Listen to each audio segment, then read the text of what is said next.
What's up guys, Andre here, back again of cinemorph.com. Today we are back to 1/6 scale video review, or I would better call it the quality control checkup, because have a look at Gamora's left arm. There's one major defect, and I will give you all the background how this happened and why you should be very careful articulating this figure. So stay tuned and enjoy this video. As usual, just a quick look at the box. Nice image of Gamora. I think it's a movie still. Extremely poppy colors, a lot of green and violet and pink. Quite cool, but in the end nothing really special. It fits to the line. It's the MMS 250, and yeah guys, what can I say? If you want to have a real full video review, please head over to the Review King's channel, Rick, or go to Charlimus Prime or Sean Long, because my video review won't be that pretty. So stay tuned for the overview on the quality control issue on this figure.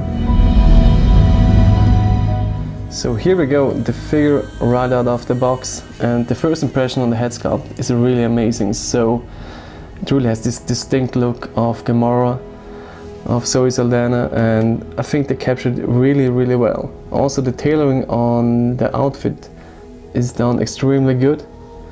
I especially like these blue highlights here,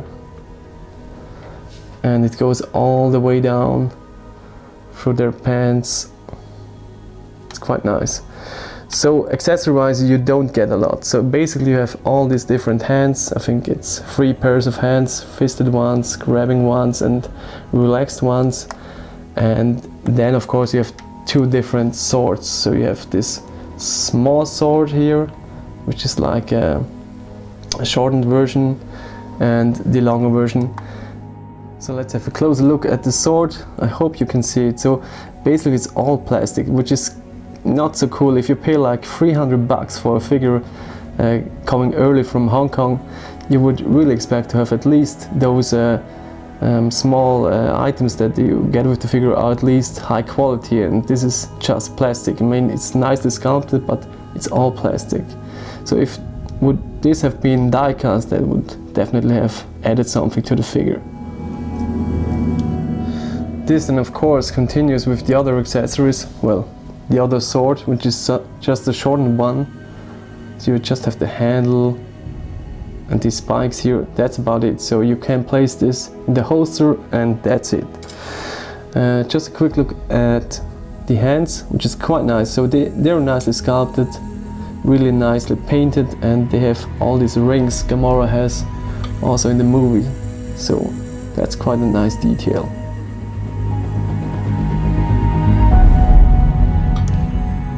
Then heading to the top again, as you can see, cool mesh and going on her vest.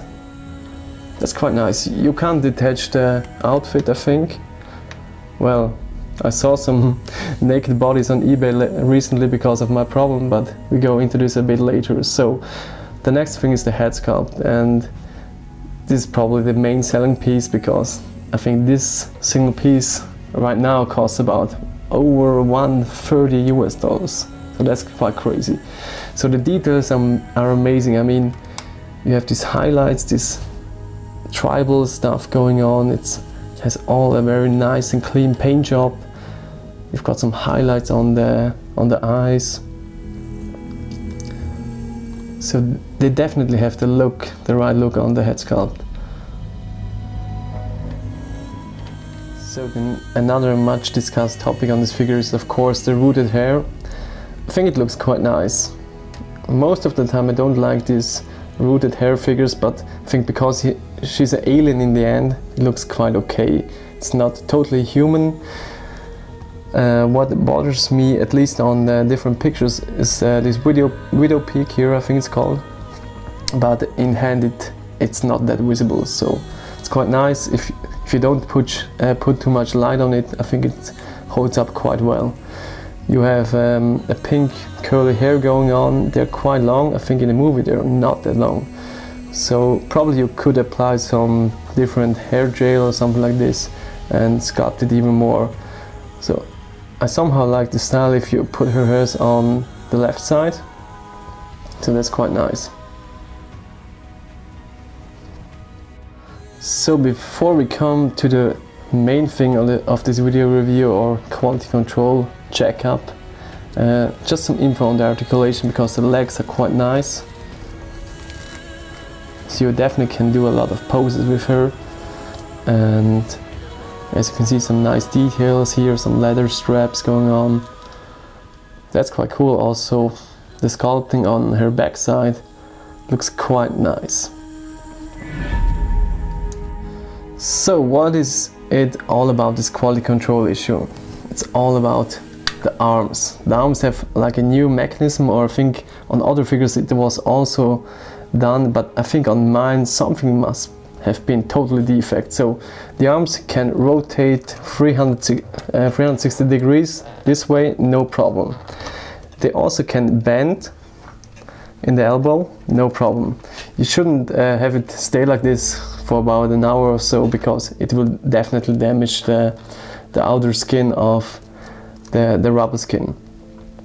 So if you turn the elbow or bend the elbow, you have another way on articulation. You can bend the underarm inwards. You will hear a ratchet, and they tell you in the manual you can't go into the other direction. So I read the manual. So what happened on the left arm, I will tell you. So I had this figure in hand like for 5 minutes. I tried out the elbow articulation, and then I wanted to somehow, well, I wanted to check in which direction it goes. I knew it wouldn't go in this direction, but I tried. So I tipped it like this, and it just snapped right away. I couldn't really believe it. So I will show you some inner workings on this joint, because it's quite interesting to see how these rubber bodies of Hot Toys look inside. Okay, the first thing is you can detach the arms. You can do this with your normal figure, of course. It shouldn't damage the figure. Then you have like a shoulder joint. Let's have a look. So this is actually a shoulder joint. So here you can rotate the arm, and where it's snapped here is the connection between the shoulder and the biceps. And here of course you've got a ratchet going on, which gives you the direction inwards, well, only inwards, not outwards. So let's have a look. So this is the first piece. As you can see, there's somehow 2 screws going on, and if we pull the skin a bit lower, you need a bit of force, but don't do it, because you will damage a lot of the rubber skin. You will see a metal plate going on, and in this metal plate these 2 screws are attached, and this gives the stability to the arm, that you can somehow have the ratchet in place. So this is actually a part that broke on my figure. It just snapped. When I opened the rubber skin, you could see some two screws going off and 2 nuts. So that's crazy. And if we pull down the skin a bit more, there in the lower end you can see the ratchet. So you can turn this piece, so you can hear the clicking. That's the ratchet. And if you don't have this negative thing here, you just have no force to ratchet in the end. So yeah, that's about it. And as you can see, the mechanism, when I pull down the rubber skin, it just totally ripped. So really bad. And the other thing I want to point out here, you see this little small latex layer going on. So this latex layer is all on the arms and I think on the body applied to the figure, and it gives the figure a bit of a more realistic feel in the end. And of course this one was the first layer that just got torn apart, and well, I decided to just rub it off. So here's the remaining parts. So quite a nasty thing. I just tipped it in the other way a bit to check if it really doesn't move, and it just snapped right away. So yeah, Hot Toys, definitely not so cool. So now we've got a one-armed Gamora. Alright, I mean, final conclusion, I just don't understand why they're even doing this wretched thing, because, I mean, my other figure, the Seracon, doesn't have it.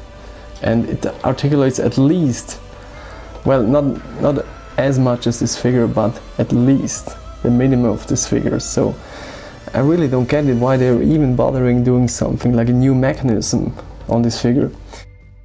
So yeah, that's my story on Gamora. I really hope you don't have the same issue. Please be very careful. And thanks for all your comments on Facebook. It was really rewarding to see about, I think it was about 100 people commenting on this picture. Crazy. So right now I have to wait for the Hot Toys customer service. My buddy Budget Stock from Hong Kong sent them some photos. Of course, yeah, I mean, with this issue here, we probably don't have a lot of chance to get it replaced, but let's see how it turns out. So thank you very much, Anthony, on this one, especially because I bought the figure with Tim Cent, and Tim Cent didn't want to replace it. He wanted to have me sanding back the whole body, and I mean, stripping down all the clothes and just sanding back the body itself was just a no-go for me. So in the end, let's see how it turns out. Thanks for watching, guys, and until next time, bye bye.